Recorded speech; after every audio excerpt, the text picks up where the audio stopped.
one closing thought on Baylor. I want to just bring this up with the number one team in the country. I am going to bring up a player's name, and I'm going to say, like you said with David McCormick, hey, I know where you're going. I think you've got to be better. But here's the thing.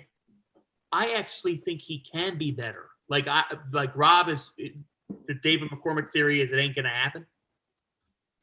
Matthew Meyer has not scored in double figures in a month. And if you take a look at how many shots he's taking in the course of a game, that's not good enough.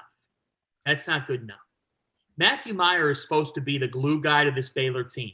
He's supposed to be a guy that they can count on for big shots. People thought that he could blossom into a double-digit per game scorer and a guy that they count on for major moments in the game. That doesn't mean that he's necessarily creating it himself, but you've got these guards. You've got Akinjo. You've got Flagler. You got to set up this guy to be your catch-and-shoot Kevin Love-like artist. Matthew Meyer is not giving them that right now, and I think that Baylor's got to figure things out because late last night, they were relying so much on their guards to make something happen that it didn't seem like there was an alternative option. To me, guys, Matthew Meyer's too good of a player for him to not be featured more in this offense / to not be making some more shots through the course of the game. So I'm going to say that a guy that I thought would be integral to Baylor is Matthew Meyer. And I'm still waiting for that breakout to happen because he has not scored double figures since they played Arkansas Pine Bluff. Yeah, he hasn't been what we thought he was going to be. Everybody came in thinking, man, this kid could be an All-American. I mean, he's averaging a little over 8 points a game. And he's the guy that a lot of the optimism around Baylor being a top 3 team in the Big 12, he was the reason, along with Akinjo, but he was the reason people thought he was going to be a step up. Guys, it hasn't been there. Sub 30 from 3, sub 40 from 2 for an athlete of that caliber. Like that. I mean, you kind of wonder what's going on. The guy's a senior now. Like it should have clicked already. So is he not mentally there all the time? I have a take on that. One, yeah, I don't know if it's not mentally there. I don't know how much he loves basketball. I think he loves playing. I don't know how much he loves the grind of getting better.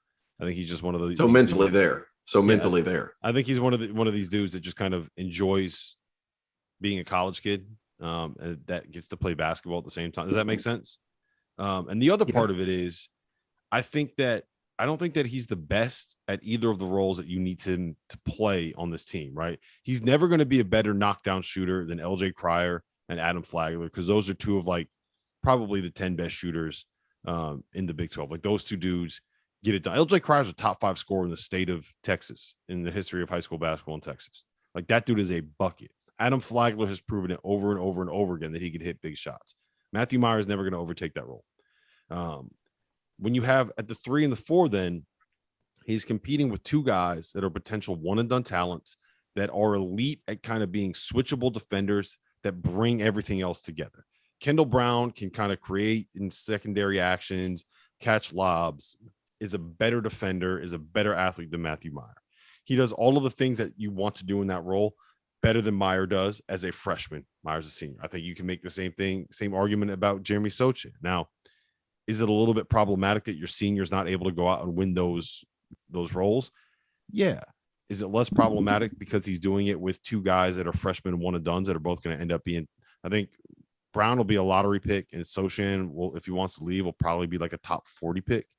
So I think he's just kind of gotten beaten out in both of the positions that he can play. Now, you want that competition. You want him to get better, but I kind of understand why he's not really doing it. You don't want him to be the lead. He's playing more. He's playing more than last year, Doster, and he's averaging. No, I know, but it's like what role do you want him in where he is going to be the best in that role? It's just kind of the same one that he was in last year. Just do the same thing. Specialist that makes things happen for them on the offensive end of the floor. Yeah, just attack closeouts and knock down shots. He's 10 percentage points. I mean, that's my thing. Is like he's right now he's missing. He's 4 for his last 21 from 3.